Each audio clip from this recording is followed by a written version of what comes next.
sa inyong lahat. Ito naman ang kakalikutin natin ngayon. Project natin today, i-DIY natin na paanda rin tong Volkswagen Beetle na to. So itong Beetle na to is 6 years nang hindi na paandar. Good working condition to dati, may naka-aircon pa yan. So paanda rin natin. Wala siyang carburetor kaya bumili tayo ng bago. At syempre dahil tipid racing tayo, galing lang tong Shopee. So ang carburetor na to is nasa 3,000 pesos. Parehas na parehas siya doon sa original na carburetor na to. 30 picked one. Well, pag sinabi kong parehas, lahat ano siya, plug and play. Kung anong meron ng original, yun din siyang meron din tong carburetor na to. Nakita ko may nagkabit na rin ito sa Volkswagen Beetle nila. Kaya titingnan natin kung obra dito sa Beetle na to. Hiramin muna natin tong battery ng ating Ranger. Dahil wala na tong battery eh. Sasalpak muna natin sa loob tong battery na to. Napagalaw na natin tong crankshaft nya.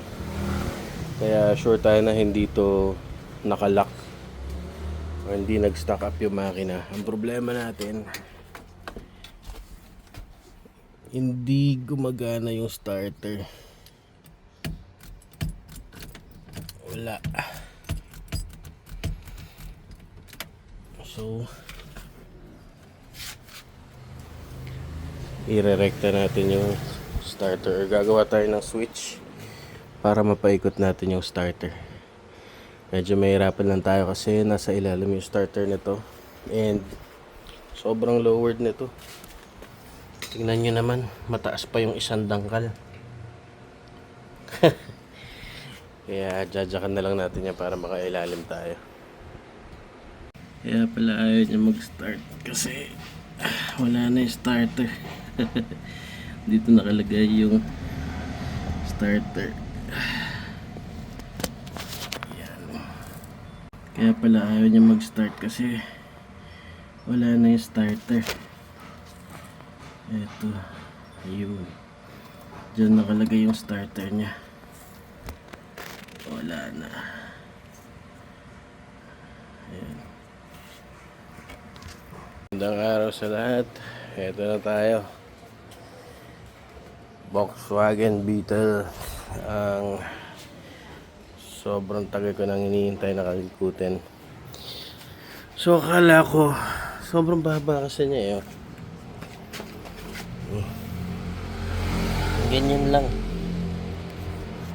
Vape lang. Sasayad na siya. Although flat yung gulong natin, pero konti lang may tutulong yan. Akala ko kasi ito yung adjustable type na Beetle na suspension, pero naka-spring pala siya. So hindi ko alam kung anong ginawa dyan, kung pinutulan ba yan o ininitan, pero pwede naman tayo magpagawa ng lifter nyan para naman masakyan natin tong Beetle na to.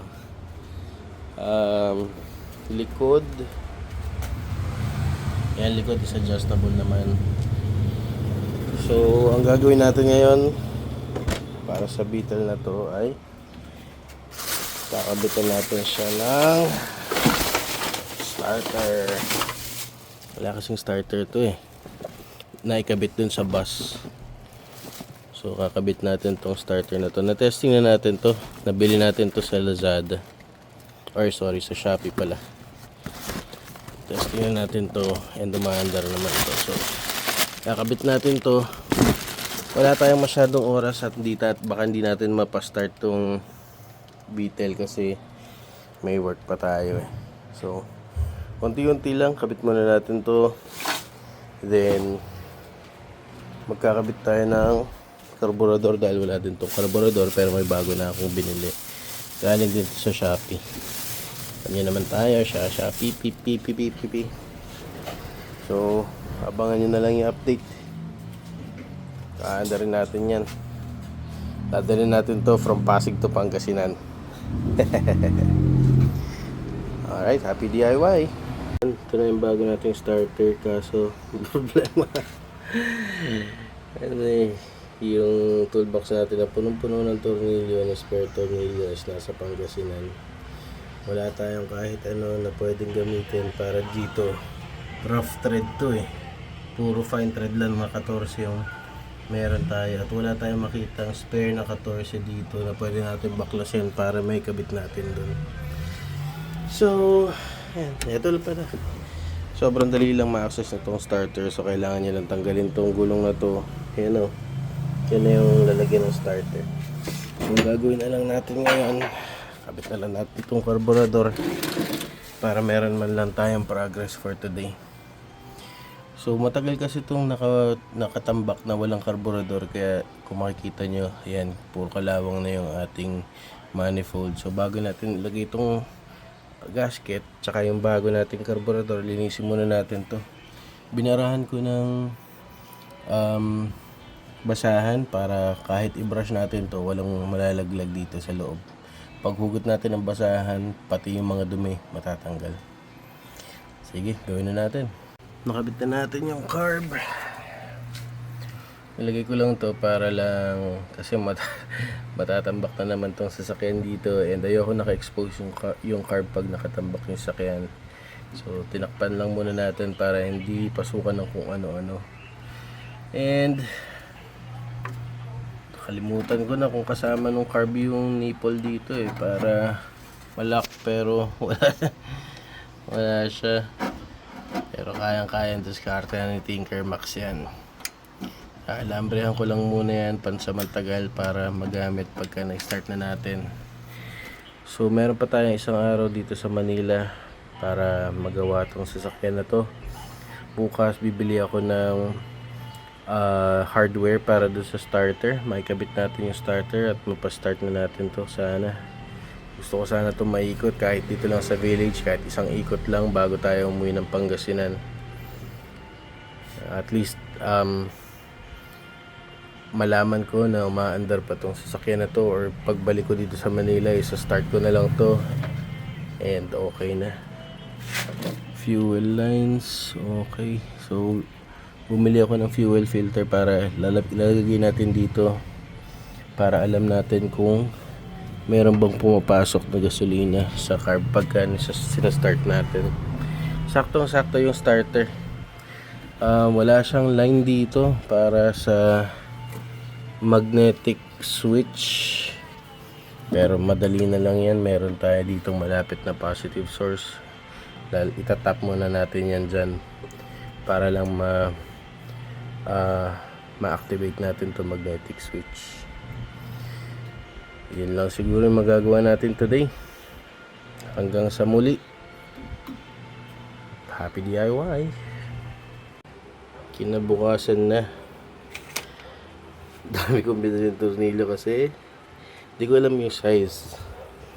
So ang ginawa ko is ni-rub ko tong papel na to dun sa thread para makuha ko yung thread pattern, and then kumuha tayo ng caliper yan para malaman natin yung taba ng tornilyo.